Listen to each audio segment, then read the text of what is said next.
Hello hello dear students, अभी हम कर रहे हैं 10th class R D Sharma math exercise 3.2। Chapter का नाम है pair of linear equations in two variables.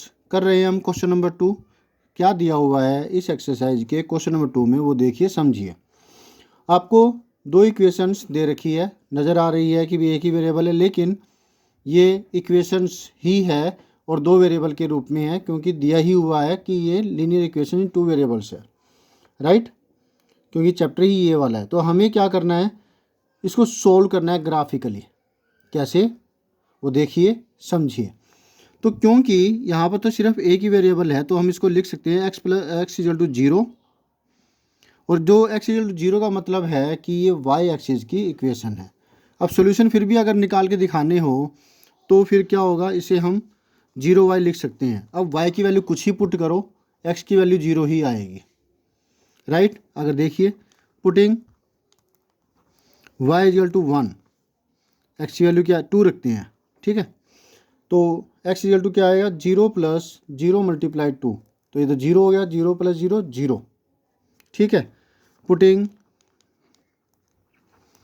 y equal to 4, x equal to 0 plus 0 multiply 4, 0 plus 0 0, तो हर एक में ऐसा ही होगा। दो वेरिएबल के रूप में आप इसको ऐसे रिप्रेजेंट कर सकते हैं अगर टीचर कहते हैं, और अगर ज़्यादा मार्क्स का है तो तरीके से करना होगा, तो फिर आपको ये इस तरीके से मिलेगा आंसर, ठीक है। 3 सॉल्यूशन निकाल दिए, और सीधी सी बात है, वैसे तो ये वाई एक्सिस की ही इक्वेशन है, फिर भी अब वाई एक्सिस ही कैसे है वो भी देख लीजिएगा। एक्स की वैल्यू तो 0 ही रहेगी तीनों ही केस में, लेकिन वाई की वैल्यू पहले हमने रखी 2, फिर रखी 4, फिर रखी 6। अब नेक्स्ट की बारी। सेकेंड इक्वेशन है y इजल टू -7, तो इसको हम लिख सकते हैं -7 प्लस 0x। पुटिंग, अब x की वैल्यू कुछ ही पुट करो, y की वैल्यू आपको 0 मल्टीप्लाई 2 0 ही रहेगी और -7 आ जाएगी, ठीक है। इसी तरीके से बाकी की भी इक्वेशंस हम निकाल देंगे।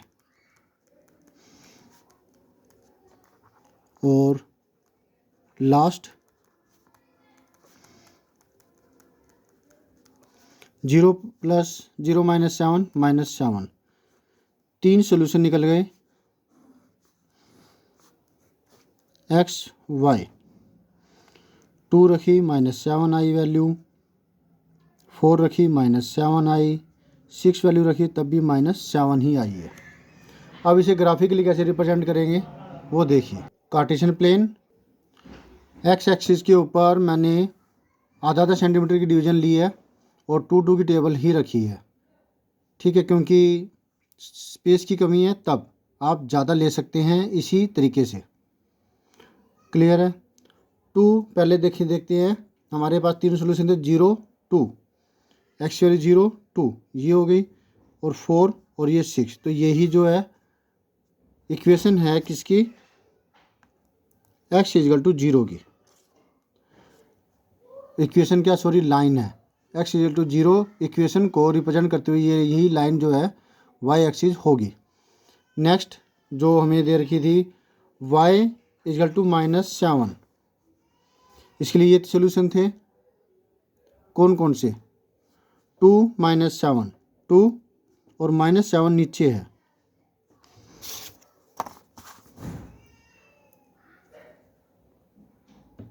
यहाँ पर। इसी तरीके से 4 -7 और 6 -7, यानी कि ये वाली जो लाइन है ये होगी। अब जब दोनों लाइनें जब एक पॉइंट पर काटती है, इसको मैं लाइन को लिख देते, ये जो पॉइंट है इसको लिख देते हैं कि ये है 0 2, ये वाला पॉइंट है 0 4 और ये वाला पॉइंट है 0 6।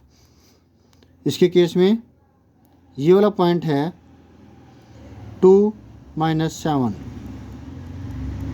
ये वाला पॉइंट 4 -7, और जो ये वाला पॉइंट है 6 -7, ठीक है।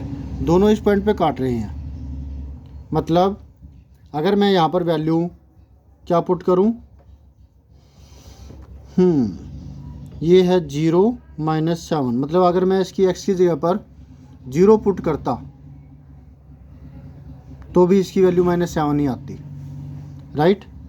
यहाँ पर अगर 0 पुट करता तो भी ये 0 और -7 ही आती। तो solution graphically the solution is, ये वाला पॉइंट है ना 0 7 नहीं 0 - 7, ठीक है। होप सो आपको अच्छे से समझ में आ गया। फिर भी कोई डाउट हो तो फिर आप कमेंट करके पूछिएगा। तो thank you students for watching your on video. मिलते हैं नेक्स्ट वीडियो में जिसमें हम करेंगे नेक्स्ट कोई solution. Always have a great time. Bye.